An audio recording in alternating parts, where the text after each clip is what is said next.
Lithium est une entreprise américaine qui est basée à San Francisco et qui, depuis 15 ans, édite une plateforme pour aider les marques à faire leur communauté en ligne.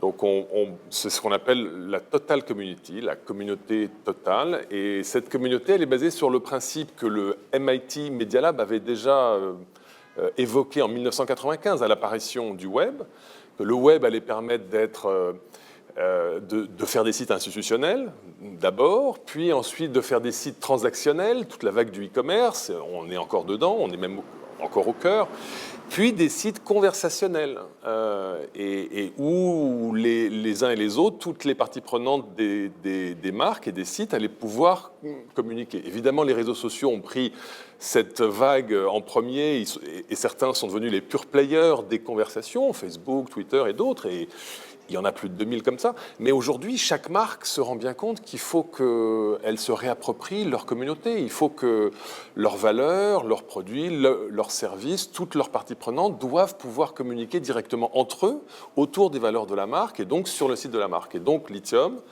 c'est cette plateforme communautaire qui permet d'engager à la fois sur les réseaux sociaux et permet d'accueillir les conversations dans l'univers de la marque, sur le site, dans l'application mobile, pour réinternaliser cette relation entre les parties prenantes de la marque et la marque, et beaucoup aussi en outsourçant beaucoup de conversations directement entre les parties prenantes. C'est-à-dire un client peut aider un autre client. Donc, pour faciliter le support. Un client peut aussi aider un prospect pour faciliter son choix de produit et son achat. Donc on voit qu'une communauté permet de toucher toute la chaîne de valeur de l'entreprise, faire baisser les coûts du marketing, augmenter son efficacité, faire augmenter l'efficacité du commerce et du e-commerce, y compris le trafic en magasin, et aussi réduire le coût du support. Ensuite, une communauté, ça permet aussi de co-créer l'expérience de demain avec toutes les parties prenantes.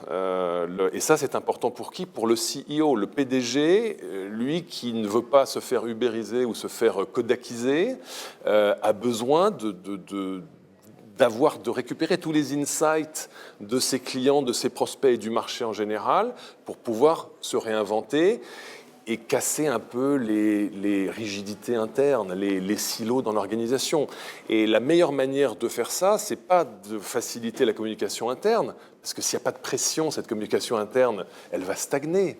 Il faut justement ouvrir vers les clients, faire une communauté avec les clients, avec les prospects, pour que cette pression du marché aille à l'intérieur. Et c'est ça qu'on fait, et donc on est vraiment on aide à faire ces communautés externes, à accueillir toutes les parties prenantes extérieures à la marque, et qui évidemment ensuite se déversent vers l'intérieur.